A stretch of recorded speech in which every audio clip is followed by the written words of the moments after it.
और ठाकुर जी के सामने बड़े बड़े कढ़ाई रखी। तो उस दिन पुजारी जी से गलती ये हो गई कि सामने मिठाई रखवे की जगह, खीर रखवे की जगह उनने कड़ी रख दी। कड़ी रख दी, कड़ी के पीछे चावल रख दिए, चावल के पीछे मिष्ठान रखा और सब सजा दिए सामने। और सजा करके रसोई घर की किवाड़ लगा के 45 मिनट का भोग लगता है। 45 मिनट के लिए पुजारी जी चले गए। 45 मिनट बाद जैसे ही पुजारी जी भीतर आए तो क्या देखा, सिंहासन पर ठाकुर जी है ही नहीं। ठाकुर जी है ही नहीं वहां पर। पुजारी जी बोले, अरे भैया ठाकुर जी कहां गए? पूरे मंदिर में हल्ला है, वो सब इकट्ठे है गए, ठाकुर जी कहां चले गए? कोई ने कही बोले छोटे से ठाकुर जी है सके, इनमें कढ़ाइयन में गिर गए हों छानो। तो सिंहासन के आगे वाली जो कड़ी की कढ़ाई ही कही जैसे ही छानी, तो वहां में ठाकुर जी निकल आए।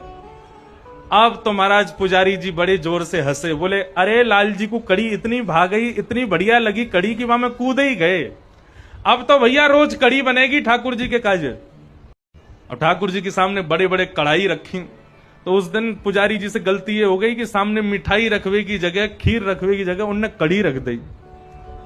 कड़ी रख दी, कड़ी के पीछे चावल रख दिए, चावल के पीछे मिष्ठान रखा और सब सजा दिए सामने। और सजा करके रसोई घर की किवाड़ लगा के 45 मिनट का भोग लगता है। 45 मिनट के लिए पुजारी जी चले गए। 45 मिनट बाद जैसे ही पुजारी जी भीतर आए तो क्या देखा, सिंहासन पर ठाकुर जी है ही नहीं। ठाकुर जी है ही नहीं वहां पर। पुजारी जी बोले, अरे भैया ठाकुर जी कहां गए? पूरे मंदिर में हल्ला है, वो सब इकट्ठे है गए, ठाकुर जी कहां चले गए? कोई ने कही बोले छोटे से ठाकुर जी है सके, इनमें कढ़ाइयन में गिर गए हों छानो।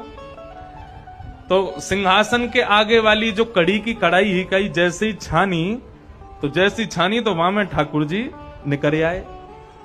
अब तो महाराज पुजारी जी बड़े जोर से हंसे, बोले अरे लाल जी को कड़ी इतनी भाग गई, इतनी बढ़िया लगी कड़ी की वहां में कूद ही गए। अब तो भैया रोज कड़ी बनेगी ठाकुर जी के काज।